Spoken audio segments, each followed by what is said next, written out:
Hey guys, what's up? Jeff here again towards your fitness in the right direction, and today I wanted to talk to you guys about how tight hip flexor muscles could cause issues like Piriformis Syndrome and Sciatica, because think about what we're doing so much throughout the day. I mean, so many of us, we're just sitting so much throughout the day, and sitting is pretty much the new smoking. I've talked about this before. So pretty much when you sit down, your hip flexors, the muscles that bring your knee up towards your chest, those are in more of a contracted and shortened position. So think about how often you're sitting down in your chair. I mean, you could be doing it for hours a day, days on end, weeks on end, years on end. So yeah, those muscles are going to be in more of a tight and contracted position, and your glutes are going to be more in a lengthened position, and the effects of this are especially going to be prominent if you don't exercise. So pretty much, there's this thing in your body that I've talked about before, and this thing is called Reciprocal Inhibition. Pretty much, when I'm contracting my elbow, my biceps are contracting, my triceps are relaxing. So one side's contracting, the other side's relaxing. That allows me to flex my elbow. And the same thing is present in your glutes and your hips. I mean, when your hip flexors are active, bringing your knee up towards your chest, your glutes, your gluteus maximus in particular, I'm talking about the strongest the strongest butt muscle of all. That muscle extends your leg behind your body. So that muscle is going to have to relax in order for you to bring your knee up towards your chest. So if you're sitting so much throughout the day, and those hip flexors are in a contracted, shortened position, that gluteus maximus is going to be more inhibited. So it's not going to be working as hard. And now you can run into problems.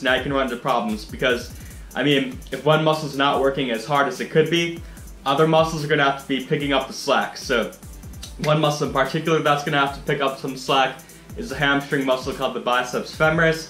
That muscle does two major actions of the gluteus maximus. It does hip extension, bring your leg back behind you.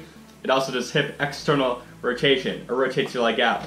And so that's one muscle that can be affected, that could cause hamstring strains. But the muscle I really want to talk about is your piriformis muscle. That's the muscle deep in your hip. It helps with hip stability. An action of it when you're standing up is hip external rotation. So this muscle is going to have to work harder if your gluteus maximus is more inhibited due to those very tight hip flexor muscles. So if your piriformis muscle is going to be working too hard over time, what can happen is it can get inflamed, and then once it becomes inflamed, it can begin to impinge upon your sciatic nerve, which is the largest nerve in your entire body, and it has branches all the way down to your foot. So if that nerve is being impinged upon, that could then lead to issues like pain, tingling, numbness, and burning sensations traveling all the way down to your foot, which you don't want. That, in other words, that's sciatica right there. So if you feel that, obviously you should go to your doctor, because it's not going to be pleasant to experience. But yeah, if your piriformis muscle is too inflamed due to working too hard, that could happen to you. So things you could do would be, besides to just stop sitting so much, just go simply from a sitting to a standing position throughout the day. You could just do that multiple times, just sitting in your chair, say like 20 times every few hours or so. That's something you could do. Just contracting your glutes in general, that's something you could do. Just like sets of 20 holds, like for like 3 seconds each, just very basic things. But besides that, what you really want to do is to stretch your hip flexors more. You got two major hip flexor muscles. You got your rectus femoris, that's the only quadricep muscle in your body that attaches to your hips.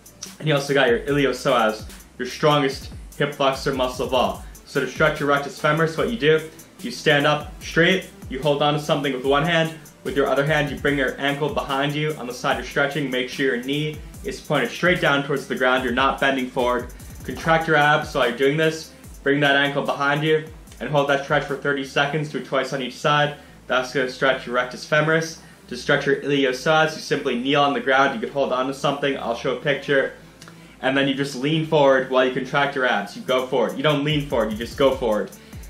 And then you hold that stretch for 30 seconds. Do it twice on each side, and that's going to stretch your iliopsoas muscle. So yeah, that's going to help to decrease that potential inhibition that could happen in your gluteus maximus. And I think that's going to help a lot of you guys out, just stretching out your hip flexor muscles. Don't do any of that if it's painful, but yeah, overall, you want to stretch your hip flexor muscles out, just because sitting is going to really cause issues in that area. So hopefully that informed you guys of something. It's been Jeff once more, orienting your fitness in the right direction. If you like this video, I'd really appreciate it if you thumbed up, comment, and subscribe to my channel. And until next time, I'll talk to you guys later soon.